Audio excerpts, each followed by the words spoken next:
बिस्मिल्लाहिर्रहमानिर्रहीम अस्सलाम वालेकुम। तो आज हम लोग एक नया टॉपिक पढ़ने वाले हैं जिसका नाम है जीन एक्सप्रेशन या प्रोटीन सिंथेसिस, और ये है lecture number 9 DNA chromosome chapter में से। तो अगर जैसे कि मैंने पिछले लेक्चर में पढ़ाया था आरएनए, मैंने वहाँ पर पढ़ाया था डीएनए रेप्लिकेशन प्रोसेस कम्प्लीटली। तो आज इस लेक्चर में हम लोग पढ़ेंगे कि प्रोटीन किस तरह सिंथेसिस होता है सेल्स के अंदर, साइटोप्लाज्म के अंदर प्रोटीन की सिंथेसिस किस तरह हो जाती है। तो इसके लिए कुछ स्टेजेस है जिसको हम लोग ने वन बाय वन देखना है। तो इस टॉपिक को मुख्तलिफ़ नामों से हमारे बुक में लिखा गया है, जीन एक्सप्रेशन या प्रोटीन सिंथेसिस या सेंट्रल डोग्मा। तो पहली बात तो आप लोग ने ये याद रखनी है कि central dogma of gene expression क्या होता है। Central dogma of gene expression, तो यहाँ पर मैं क्लियरली लिख चुका हूँ, all organisms use same basic mechanism of reading and expressing genes, which is often refers to as a central dogma। तो ये इससे बात क्लियर हो गई कि जितने भी ऑर्गेनिज्म है, जितने भी जानदार है, वो अपने जीन्स की हर एक, चूँकि हर ऑर्गेनिज्म के अंदर जीन्स पड़े हुए हैं, तो अपने जीन्स की रीडिंग्स के लिए या जीन्स की एक्सप्रेशन के लिए, जिस तरीके से वो अपने जीन्स को एक्सप्रेस करते हैं, उसकी एक्सप्रेसिंग के लिए और अपनी जीन की रीडिंग के लिए सारे के सारे ऑर्गेनिज्म तकरीबन सेम बेसिक तरीक़ाकार को, मैकेनिज़्म को इस्तेमाल करते हैं, जिसको हम शॉर्टली कहते हैं सेंट्रल डोग्मा। सेंट्रल डोग्मा के नाम से हम इसको क्या करते हैं, रेफ़र करते हैं। तो आप इस मैकेनिज़्म में होता क्या है, ये सेंट्रल डोग्मा की जो मैकेनिज़्म है जीन की एक्सप्रेसिंग का, उनकी रीडिंग का, इस मैकेनिज़्म में होता क्या है।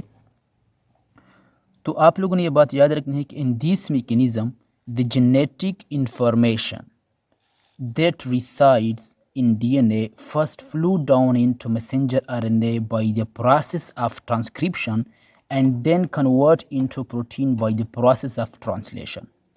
तो इस क्लियरली बात है, बहुत ही आसान सी बात है कि इस मैकेनिज़्म में क्या होता है, डीएनए के अंदर जो जेनेटिक इन्फॉर्मेशन पड़े हुए हैं डीएनए के अंदर, इस मैकेनिज़्म में डीएनए के अंदर जितने भी जेनेटिक इन्फॉर्मेशन क्या है पड़े हुए हैं डीएनए के अंदर, रिसर्च यानी अंदर रहना, पड़ा होना, उस जेनेटिक इन्फॉर्मेशन को पहले डीएनए से क्या करते हैं, first flew down into messenger RNA. इससे पहले हम क्या करते हैं, मैसेंजर आरएनए बनाते हैं, किस प्रोसेस के ज़रिए से, ट्रांसक्रिप्शन प्रोसेस के ज़रिए से, और फिर इसको क्या करते हैं, देन कन्वर्ट, और फिर इस मैसेंजर आरएनए को हम क्या करते हैं, इसको कन्वर्ट करते हैं, तब्दील करते हैं प्रोटीन में, और इस प्रोसेस को हम लोग कहते हैं ट्रांसलेशन। यानी पहले हम डीएनए से जेनेटिक इन्फॉर्मेशन को हम लोग किस में कन्वर्ट, मैसेंजर आरएनए में, फिर प्रोटीन में मैसेंजर आरएनए ट्रांसलेशन के ज़रिए से, और प्रोटीन के अंदर ट्रांसलेशन के ज़रिए से। जैसे कि हम लोग पढ़ चुके हैं, ये तीन चीज़ें आप लोगों ने याद रखनी है, ये बहुत ही इंपॉर्टेंट चीज़ें हैं।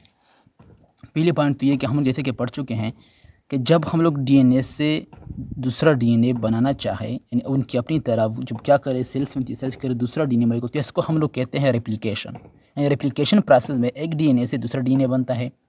लेकिन जब हम लोग डीएनए से आरएनए बनाना चाहें तो इसको हम लोग कहते हैं ट्रांसक्रिप्शन। इस प्रोसेस को ट्रांसक्रिप्शन, डीएनए से आरएनए। और जब आरएनए से वापस हम लोग डीएनए बनाना चाहें तो इसको हम लोग कहते हैं रिवर्स ट्रांसक्रिप्शन। और जब इस आरएनए से हम लोग प्रोटीन बनाना चाहें तो इसको हम लोग कहते हैं ट्रांसलेशन।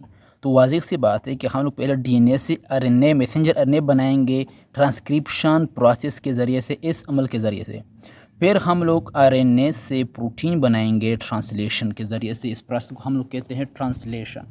तो ये ओवरऑल इस दो प्रोसेस के अंदर आज का हम कंप्लीट हमारा टॉपिक है। तो सबसे पहला जो स्टेज आता है, प्रोसेस आता है, वो आता है ट्रांसक्रिप्शन। ट्रांसक्रिप्शन का प्रोसेस। तो ट्रांसक्रिप्शन क्या है, ट्रांसक्रिप्शन ये कौन सा प्रोसेस है, the formation of messenger RNA from DNA insert the nucleus with the help of RNA polymerase enzyme is called transcription।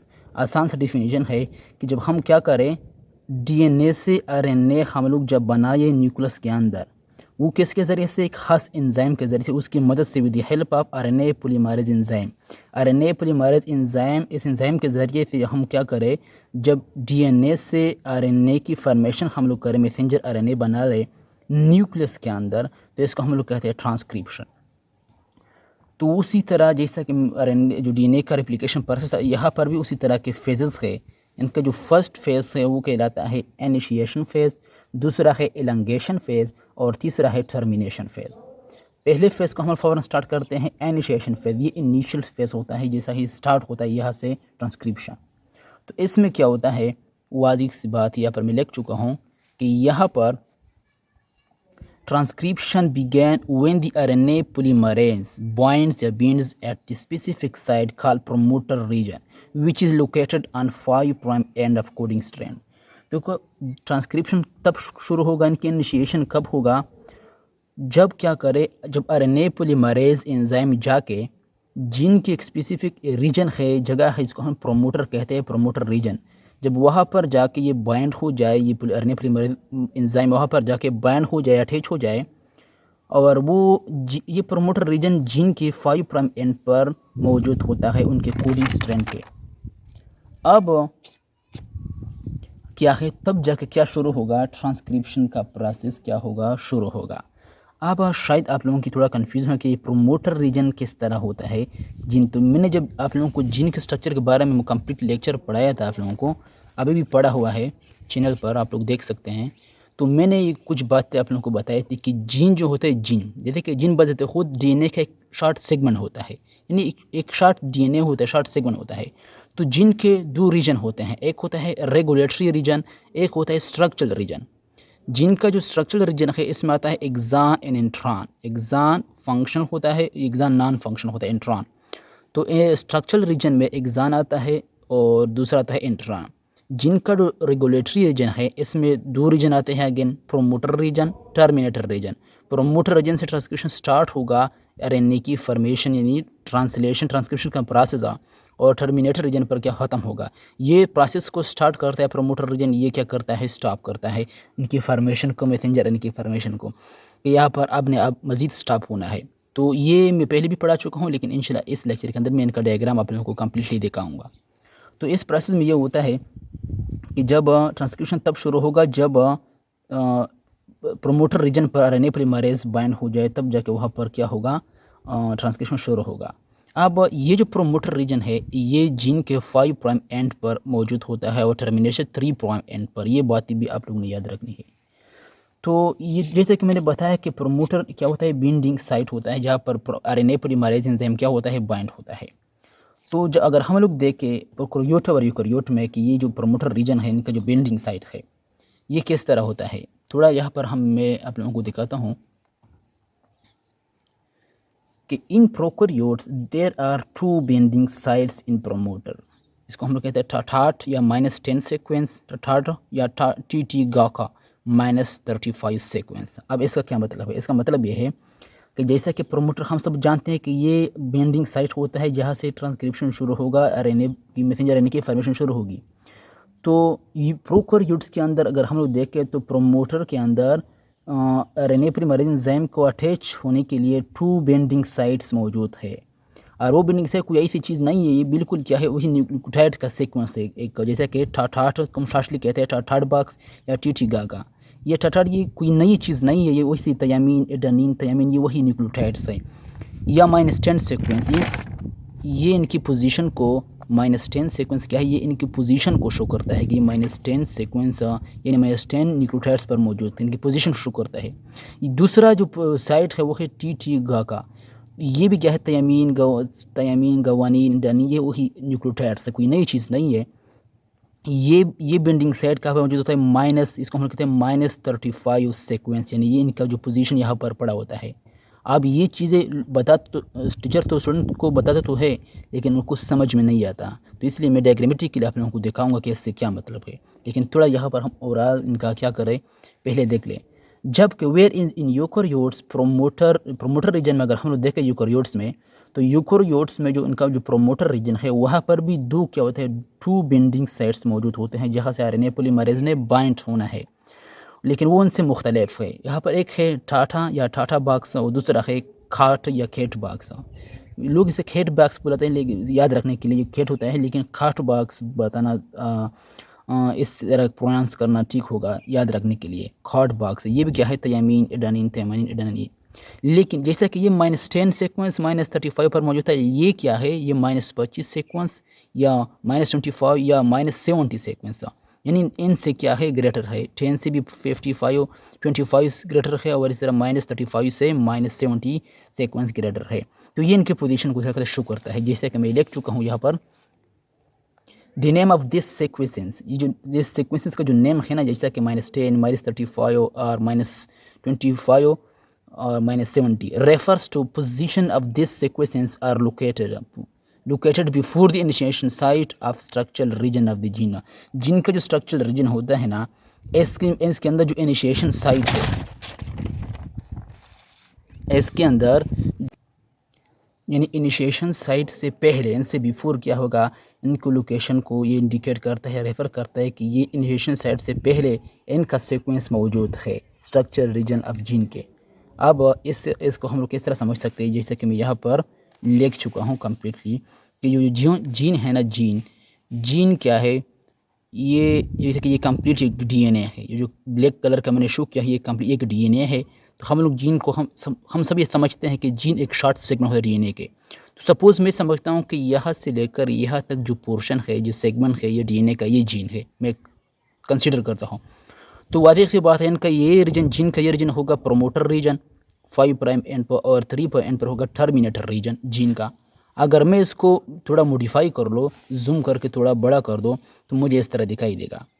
तो यहाँ से लेकर +1 से लेकर इस तरह +2 इस तरह जाए, यहाँ से लेकर ये होगा कंप्लीटली, यहाँ से होगा इनिशिएशन साइट, यहाँ से इनिशिएशन साइट है, यहाँ से शुरू होगा, ये इनका प्रोमोटर रीजन है, ये टर्मिनेटर रीजन है। यहाँ से आरएनए पॉलीमरेज स्टार्ट होकर अपना एक्टिविटी शुरू कर देगा और यहाँ पर क्या करेगा, स्टॉप कर देगा। अब अगर मैं +1 से पीछे चला जाऊँ, -2 -3 -2 -4 इस तरह -10 पर जाके यहाँ पर मुझे क्या आएगा, एक ख़ास सीक्वेंस आएगा न्यूक्लियोटाइड्स का, जिसको मैं कहता हूँ टाटाट। ये टाटाट बॉक्स जो था ना, मैं यहाँ पर किसकी बात कर रहा हूँ, प्रोकैरियोट्स की फ़िलहाल। तो उसमें ये बॉक्स मौजूद था, ये जो बॉक्स था शायद जैसा कि मैंने यहाँ पर पढ़ा है कि -10 सीक्वेंस पर ये क्या होता है, मौजूद होता है इनका ये जो साइट। तो इसलिए इसका मतलब हम लोग इस तरह लेते हैं, आप लोगों की समझने के लिए मैंने इस तरह ड्रा किया है कि ये -10 सीक्वेंस पर ये बॉक्स आता है और -35 पर ये टीटिका का आता है। ये प्रोमोटर से जुदा नहीं होता है, बल्कि ओवरऑल प्रोमोटर के अंदर ही आता है। ये दोनों साइड प्रोमोटर के अंदर ही मौजूद होते हैं, जिसके साथ चाहे एंजाइम अटैच हो सकता है, यहाँ से शुरू हो सकता है। तो 2 बेंडिंग साइट है, एक -10 सीक्वेंस पर, एक -35 सीक्वेंस पर, टाटाट एंड टीटिका का यहाँ पर मौजूद होते हैं। ये सिर्फ मैंने किसके लिए, प्रोकैरियोट्स के लिए ड्रा किया है, समझाने के लिए। और ये जो है ना, जब ट्रांसक्रिप्शन स्टार्ट होगा तो वहाँ से 5 प्राइम टू 3 प्राइम एंड पर क्या होगा, ये टर्मिनेटर रीजन मौजूद होगा, 3 प्राइम एंड पर टर्मिनेटर रीजन। तो ये ओवरऑल इसका मतलब हम लोग इस तरह लेते हैं। अब आते हैं नेक्स्ट पॉइंट की तरफ। नेक्स्ट पॉइंट ये है कि मैंने एंजाइम की बात की, आरएनए पॉलीमरेज की। तो आरएनए पॉलीमरेज जो एंजाइम है ना, ये क्या है, आरएनए पॉलीमरेज कंसिस्ट ऑफ 4 सब यूनिट्स है। ये जो आरएनए पॉलीमरेज एंजाइम है, ये मज़ीद 4 सब यूनिट्स पर मुश्तमिल होता है, 4 सब यूनिट्स पर, जिसको हम अमूमन कहते हैं alpha, beta, beta prime, sigma factor. ये चारों को चारों इनके सब यूनिट्स है। पहले जो 3 जो है ना, ये first 3 alpha, beta, beta prime, ये क्या है, द फर्स्ट 3 क्या है, required for polymerase activity and are consider the core enzyme. ये जो पहले 3 जो सब यूनिट्स हैं ना इस आरएनए पॉलीमरेज के, ये पॉलीमरेज एक्टिविटीज़ के लिए इनकी ज़रूरत होती है। पॉलीमरेज एक्टिविटी हम लोग इसके ज़रिए से करते हैं। आरएनए पॉलीमरेज एंजाइम अपने फर्स्ट 3 सब यूनिट्स के ज़रिए ही आरएनए पॉलीमरेज एक्टिविटीज़ को परफॉर्म करता है। और इसको हम लोग कोर एंजाइम कंसीडर करते, तस्वर करते हैं। अब कोर एंजाइम क्या है, जैसा कि एक होता है होलो एंजाइम, एक होता है कोर एंजाइम। होलो एंजाइम में फैक्टर मौजूद होता है, इनके साथ फैक्टर अटैच होता है, इनको फैक्टर की इनको ज़रूरत होती है। लेकिन कोर एंजाइम में ना तो कोई फैक्टर मौजूद होता है, ना इनको कोई फैक्टर की ज़रूरत होती है। तो इसीलिए ये कोर एंजाइम की तरह इसको कंसीडर करते हैं। इनका 4th सब यूनिट है sigma factor. Sigma factor is required for RNA polymerase to binds to the promoter. इसका और कोई फंक्शन नहीं होता, ये सिर्फ इनकी ज़रूरत होती है प्रोमोटर रीजन के साथ आरएनए पॉलीमरेज एंजाइम को अटैच करने के लिए इसकी ज़रूरत होती है। तो इसलिए जब RNA polymerase enzyme promoter region के साथ अटैच होना चाहे तो सिग्मा फैक्टर के ज़रिए से ही ये अटैच हो सकता है प्रोमोटर रीजन के साथ, और फिर जाके अपने जो सब यूनिट, ये 3 सब यूनिट है ना, इसके ज़रिए से ये पॉलीमरेज एक्टिविटी को शुरू कर देता है। अब नेक्स्ट पॉइंट क्या है, RNA polymerase is similar to the DNA polymerase, but unlike DNA polymerase, it does not require primer. अब ये जैसे कि मैंने पढ़ाया था DNA polymerase enzyme, RNA polymerase enzyme भी बिल्कुल सिमिलर होता है DNA polymerase एंजाइम की तरह, लेकिन इनके बरअक्स DNA polymerase एंजाइम के बरअक्स इसको कोई प्राइमर की ज़रूरत नहीं होती। जैसे कि मैंने बताया कि DNA polymerase एंजाइम तब अपना फंक्शन परफॉर्म कर सकता है जब कोई प्राइमर अटैच हो जाए और वो अपना इनके लिए कुछ न्यूक्लियोटाइड अटैच कर ले, पहले से कुछ अरेंज कर ले, तब जाके ये अपना फंक्शन परफॉर्म कर सकता है। लेकिन RNA पॉलीमरेज़ को कोई प्राइमर की ज़रूरत नहीं होती। प्राइमर मैंने कंप्लीटली समझाया था DNA प्रोसेस के अंदर। वहाँ पर ये क्या होता है, ये कुछ सेगमेंट्स होते हैं न्यूक्लियोटाइड्स के, कुछ अरेंजमेंट होते हैं न्यूक्लियोटाइड्स का, जिसको प्राइमेज एंजाइम आके अटैच करता है। अब क्या है, प्रोकैरियोट्स के अंदर हम लोग देखें तो in prokaryotes only one type of RNA polymerase is found. तो प्रोकैरियोट में क्या होता है, सिर्फ प्रोकैरियोट्स के अंदर एक किस्म का RNA एंजाइम पाया जाता है प्रोकैरियोट्स के अंदर। While in eukaryotes there are 3 types of RNA polymerase enzyme. Eukaryotes के अंदर RNA पॉलीमरेज़ की 3 टाइप्स होती है। वो 3 टाइप्स कौन कौन सी है? एक है RNA पॉलीमरेज़ 1, एक है दूसरा है RNA पॉलीमरेज़ 2, RNA पॉलीमरेज़ 3। अब ये तीनों को फंक्शन क्या है? RNA polymerase 1 synthesize ribosomal RNA polymerase 2 क्या करता है, मैसेंजर RNA को सिंथेसाइज करता है। RNA पॉलीमरेज़ 3 ट्रांसफ़र RNA को सिंथेसाइज करता है। अब इसके फंक्शन को याद रखने के लिए शॉर्ट ट्रिक है, आप इस तरह भी याद रख सकते हैं, 1 2 3 RMT। 1 2 3 RMT मतलब क्या है, पॉलीमरेज़ 1 जो है ना RNA पॉलीमरेज़, ये राइबोसोमल RNA को क्या करते हैं, सिंथेसाइज। ये जो 2 है RNA पॉलीमरेज़ 2, ये मैसेंजर RNA को सिंथेसाइज करता है, और RNA पॉलीमरेज़ 3 ट्रांसफ़र RNA को। तो 1 2 3 RMT, इस तरह आप लोग इनको याद रख सकते हैं कम्प्लीटली। अब क्या है, as the RNA polymerase binds to the promoter, DNA duplex become unwind। जैसे ही RNA polymerase बाइंड हो जाता है, अटैच हो जाता है प्रमोटर रीजन के साथ, तो DNA का जो डुप्लेक्स है ना, का डुप्लेक्स स्टेट फॉर्म, ये अनवाइंड हो जाता है, अनविंड। जैसा कि इस तरह वाइंड होता है आपस में, तो वो बिल्कुल स्ट्रेट हो जाता है, अनविंड हो जाता है। बेस पेयर और ब्रोकन के बेस पेयर ब्रोकन तोड़ दिए जाते हैं, and A bubble like structure, जिसको हम लोग ट्रांसक्रिप्शन बबल भी कहते हैं, इज़ अपीयर्ड। तो जैसे ही वो अनवाइंड भी हो जाता है, इनके बेस पेयर तोड़ दिए जाते हैं, तो वो बिल्कुल बबल की तरह स्ट्रक्चर बनाता है, इनका अपीयरेंस ज़हूर इस तरह देता है, जिसको हम लोग कहते हैं ट्रांसक्रिप्शन बबल।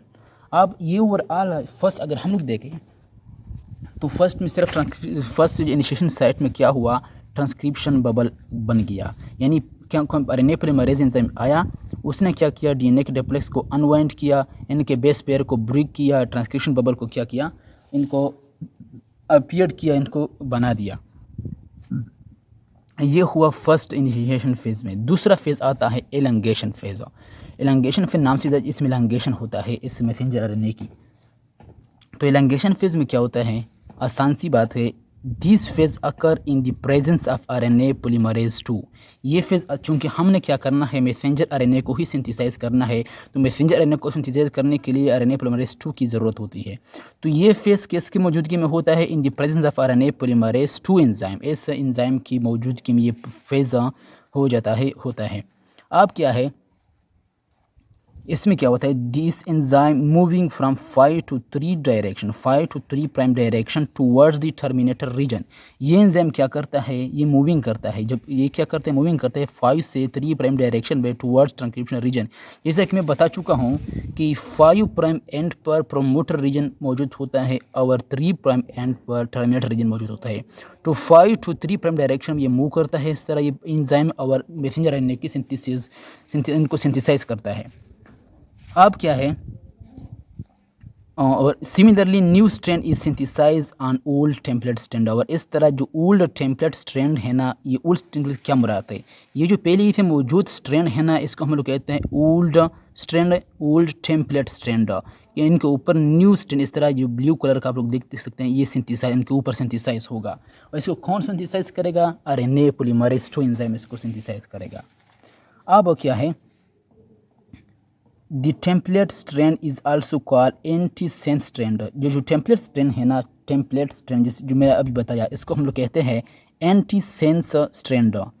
क्यों, because RNA is complementary to this strand. क्योंकि जो मैसेंजर RNA जो है ना, जो इनके ऊपर बनता है, मैसेंजर आरएनए जो इनके ऊपर वो बिल्कुल क्या होता है, ये कम्प्लीमेंट्री होता है। ये क्या होता है, कम्प्लीमेंट्री होता है इस स्ट्रैंड के साथ। अब इसका क्या मतलब कम्प्लीमेंट्री, ये मैं आगे आपको डायग्रामेटिकली दिखाऊंगा।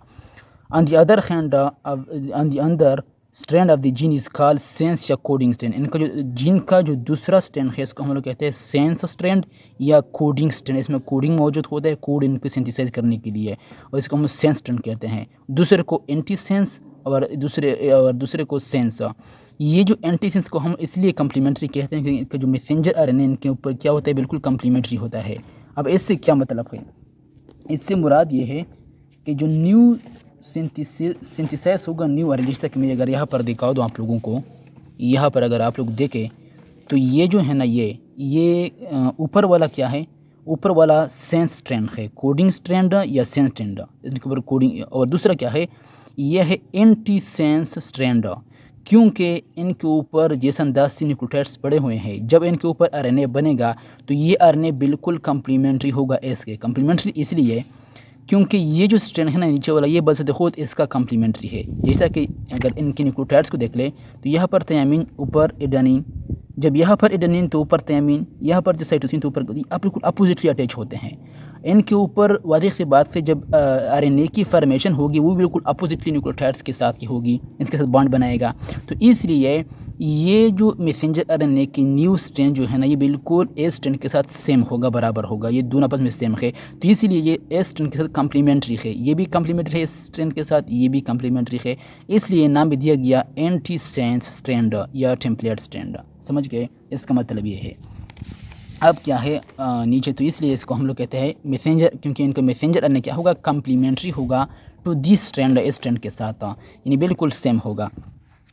अब क्या है, जो राइबो न्यूक्लियोसाइड है, जब जैसे ही ट्रांसक्रिप्शन शुरू होगा तो क्या ऐड करेगा, ये आरएनए पॉलीमरेज थ्रू क्या ऐड करेगा, आरएनटीआर को ऐड करेगा। ये आरएनटीआर क्या है, ये है राइबो न्यूक्लियोसाइड ट्राइफॉस्फेट, यानी इसमें 3 फॉस्फेट होते हैं, ribonucleoside triphosphate. Are added इसको ऐड करेगा रेगुलरली, बिल्कुल regularly. Transcription bubble also moves, वो बबल इस तरह मूव करेगा आगे अलॉन्ग द डीएनए के साथ साथ, leaving the grooving RNA stand protruding, इसका मतलब होता है projecting from the bubble. Projecting bubble किस तरह होगा, ये इस तरह होगा कि ये आरएनए जो पॉलीमरेज एंजाइम है ना, ये आरएनए पॉलीमरेज, यहाँ पर कंप्लीट प्रोसेस शुरू होगा। यानी क्या आएगा, यहाँ पर न्यू न्यूक्लियोटाइड इस तरह अटैच होंगे, या आरएनए पॉलीमरेज एंजाइम यहाँ से अटैच होगी, इस तरह 3 प्राइमर की तरफ इस डायरेक्शन में जाएगा, और न्यू स्ट्रैंड यहाँ से प्रोजेक्ट होगा मैसेंजर आरएनए का, यहाँ से ये 5 प्राइम एंड है इनका, इस तरह ये बबल भी इस तरह आगे जाएगा, आरएनए पॉलीमरेज भी इस तरह आगे जाएगा, और ये इसको पीछे छूटता जाएगा, प्रोजेक्ट करता जाएगा बाहर की तरह मैसेंजर आरएनए को। जब इनकी फॉर्मेशन हो जाएगी तो इनको स्टॉप कर देगा। तो ये इसका मतलब यह होता है। अब ये जो न्यूक्लियोटाइड्स किस तरह ऐड करते हैं, जब नीचे थायमिन जब होगा तो ऊपर क्या ऐड करेगा, ये आरएनए पॉलीमरेज ऊपर क्या ऐड करेगा, एडेनिन एंजाइम को ऐड करेगा, और इनका डबल बॉन्ड बनाएगा, क्योंकि थायमिन एडेनिन के साथ डबल बॉन्ड बनाता है, साइटोसिन गुआनिन के साथ ट्रिपल बॉन्ड बनाता है, और एडेनिन यूरासिल के साथ क्या बनाता है, डबल बॉन्ड। यूरासिल इसलिए है क्योंकि यह आरएनए है, तो इसलिए आरएनए में क्या होता है, यूरासिल होता है, इनमें थायमिन नहीं होता, तो इसलिए ये इस अंदाज से बनाएगा। तो अब क्या है, ये बात आप लोग हमेशा याद रखें कि ठीक के बाद इनके अपोजिट क्या कौन सा न्यूक्लियोटाइड्स ऐड होगा, एडेनिन, हमेशा के लिए। और थायमिन के अपोजिट कौन सा न्यूक्लियोटाइड्स अटैच होगा, हमेशा गुआनिन अटैच होगा। ये क्या होगा, ये अटैच होगा गुआनिन, और एडेनिन के बाद यूरासिल अगर आरएनए हो, तो इस अंदाज से ये कम्प्लीटली इस तरह अपोजिटली अटैच हो जाएंगे, इस तरह न्यूक्लियोटाइड्स, इनकी फॉर्मेशन होगी और इनको बाहर के प्रोजेक्ट करेगा इस अंदाज से। तो ये जो ब्लैक कलर का ये डीएनए है, तो डीएनए से क्या है, आरएनए की फॉर्मेशन हो रही है यहाँ पर, इसीलिए प्रोसेस क्या है, ट्रांसक्रिप्शन। ये क्या है, ट्रांसक्रिप्शन। अब क्या है, अब इनका लास्ट फेज है टर्मिनेशन फेज। टर्मिनेशन फेज में क्या होता है, इस फेज़ में क्या होता है, टर्मिनेशन फेज़ में कि ये इस फेज़ में जब टर्मिनेटर रीजन तक पहुंच जाती है ये जो आरएनए पॉलीमरेज एंजाइम, तो टर्मिनेटर रीजन तक पहुंचने के बाद टर्मिनेटर रीजन इसको क्या करता है, स्टॉप कर देता है, मैसेंजर आरएनए की फॉर्मेशन को मज़ीद स्टॉप कर देता है। कौन, टर्मिनेटर रीजन जीन का। अब केस में क्या होता है, the sequence of terminator region of the gene stop the sense of messenger RNA. Gene का जो टर्मिनेटर रीजन है, नेक्स्ट क्या है, the terminator region consist of a series of GC base pair. GC guanine cytosine का एक base pair का क्या होता है, नाइट्रोजन बेसिस का एक जुड़े पेयर्स होता है जुड़े, और followed by A series of eighty base pair. ये एडेनिन थायामीन, ये गवानीन साइटोसिन इनके बेस। अब इसका मतलब ये है कि जैसे ही हम लोग टर्मिनेटर रीजन पर पहुंच जाते हैं तो वहाँ पर बार बार रिपीट होते हैं GC base pair, nitrogen base की जो पेयर्स होते हैं जोड़े, क्योंकि ये जीसी एक पेयर है, इनके बार बार ये रिपीट होते जाते हैं। और इनके बाद कौन सा रिपीट होता है पेयर, एटी यानी एडेनिन थायामीन का। अब ये जो बार बार रिपीटिंग करते हैं तो आपस में ये बॉन्ड बना लेते हैं। अब बॉन्ड किस तरह बना, फॉर एग्जांपल जब ये यहाँ पर बार बार जब रिपीट होंगे, यदि A T A T G C U, तो इस अंदाज से क्या होगा, फॉर एग्जांपल ये सी सी है, ये ए है, इस तरह यहाँ पर जी सी, फिर यह है सी ओ ए, इसके बाद फिर यहाँ पर रिपीटिंग आएगा जी सी। तो ये आपस में इस तरह के बॉन्ड बना लेंगे आपस में। जब ये आपस में बॉन्ड बना लेंगे तो फिर क्या होगा, यहाँ पर इस तरह का स्ट्रक्चर नमूदार होगा। इसको हम लोग कहते हैं हेयर पिन, इसको हम लोग कहते हैं हेयर पिन कहते हैं। जिस तरह का ये 5 to 3 प्राइम है, ये मैसेंजर आरएनए है। जीसी हेयर पिन यहाँ पर बन जाता है। हेयर पिन इसीलिए क्योंकि जो लड़कियाँ अपने हेयर के अंदर जो पिन लगाती हैं, इसको हम लोग हेयर पिन, ये इस तरह का इनका स्ट्रक्चर इस तरह का होता है। ये हेयर पिन क्या करता है, जब इनकी रिपीटेशन हो जाती है तो यहाँ पर क्या होता है, मज़ीद मैसेंजर आरएनए के सिंथेसिस को स्टॉप कर देता है, मज़ीद मैसेंजर आरएनए के प्रोसेस को स्टॉप कर देता है। तो ये ओवरऑल कंप्लीट क्या था, ट्रांसक्रिप्शन प्रोसेस था, जिसको हम लोगों ने कंप्लीटली डिस्कस किया। इनका initiation phase, elongation phase and termination phase. तो ये क्या होता है, ये कंप्लीट प्रोसेस होता है। टर्मिनेशन फेज़ सिर्फ इतना होता है कि इस टर्मिनेशन फेज़ में ये आरएनए मैसेंजर आरएनए की फॉर्मेशन स्टॉप हो जाती है। उनकी कई रीज़न है, एक रीज़न तो ये है कि ये इसके अंदर क्या है, ये जो न्यूक्लियोटाइड के पेयर्स की क्या होती है, रिपीटिशन होती है। जीसी के बाद फॉरवर्ड एटी आता है। जब ये रिपीटिशन बार बार आती है तो ये आपस में बॉन्ड बना लेती है, मज़ीद इनको एक्सटेंड करने नहीं देती, स्टॉप कर देता है मज़ीद। तो इसलिए आरएनए मैसेंजर आरएनए सिंथेसाइज हो जाता है डीएनए से। तो आई थिंक आज के लिए इतना ही काफ़ी है। तो देखो, जैसी ही मैसेंजर आरएनए, जब मैसेंजर आरएनए ट्रांसक्रिप्ट हो जाता है, बन जाता है ट्रांसक्रिप्शन के बाद, तो वो आप क्या है, नेक्स्ट ट्रांसलेशन प्रोसेस में जाने के लिए अपने अंदर यानी प्रोटीन सिंथेसिस से पहले वो अपने अंदर कुछ मॉडिफिकेशन करती है। इसके लिए हम एक अलग सा टॉपिक पढ़ते हैं इनके लिए, इसका नाम है post transcription modification of messenger RNA.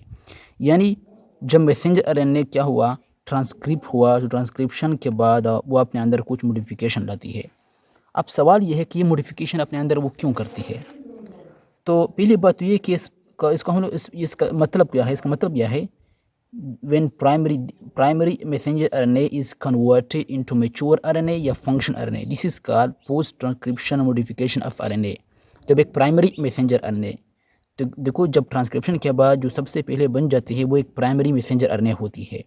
तो इसको वो क्या करती है, वो जब क्या करती है, मेच्योर आरएनए या फंक्शन आरएनए में कन्वर्ट होती है, तो इसको हम लोग कहते हैं आरएनए अपने अंदर मॉडिफिकेशन किया।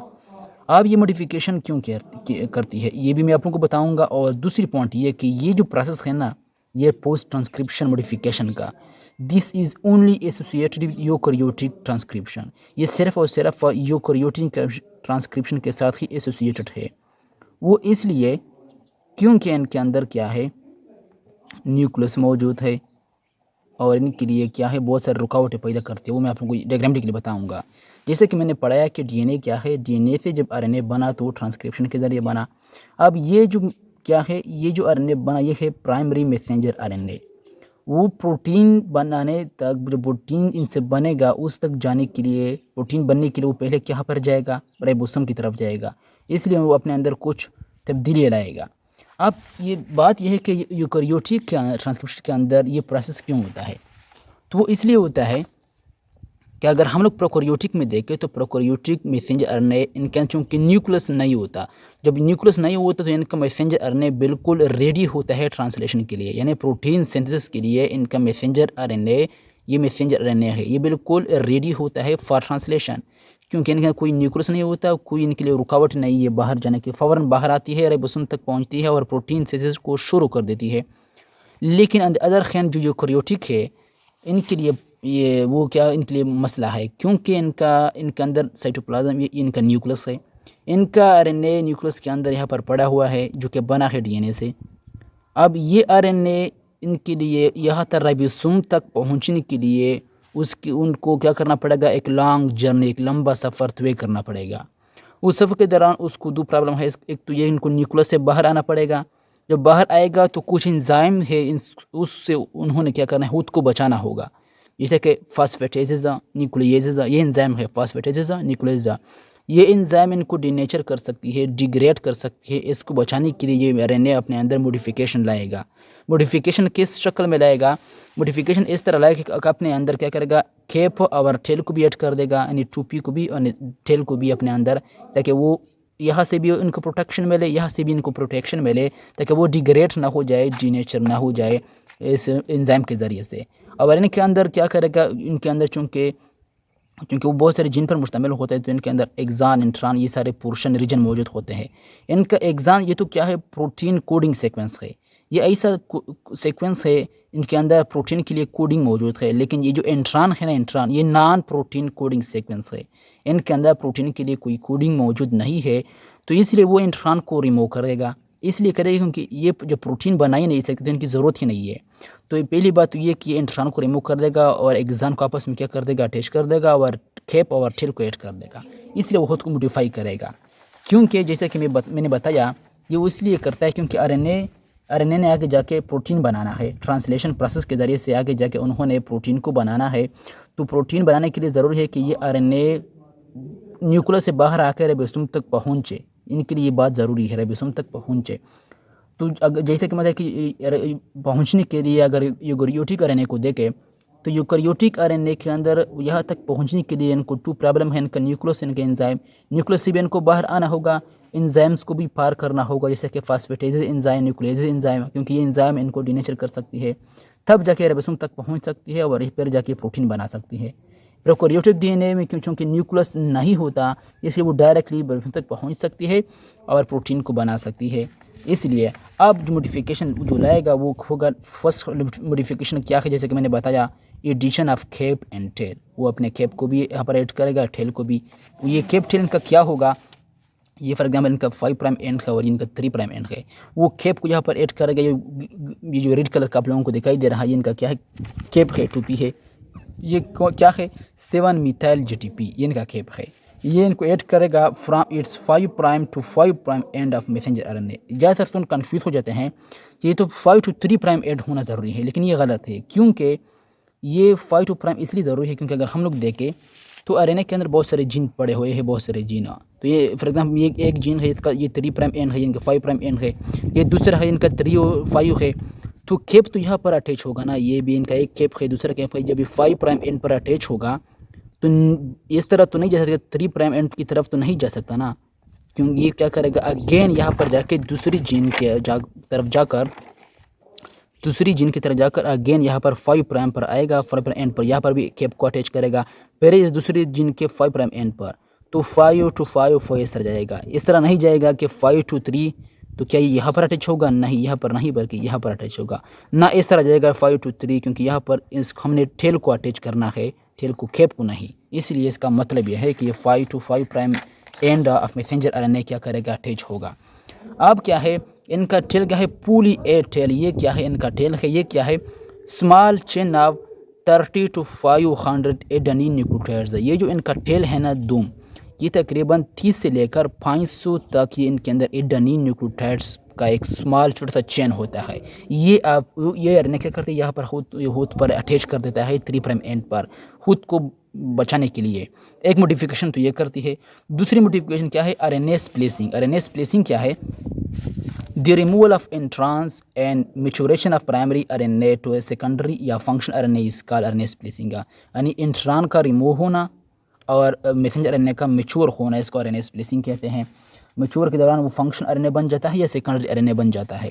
अब क्या है, ये इनके एक्सान पड़े हुए हैं। एक्सान क्या है, ये प्रोटीन कोडिंग सीक्वेंस है। इंट्रान नॉन प्रोटीन कोडिंग सीक्वेंस है।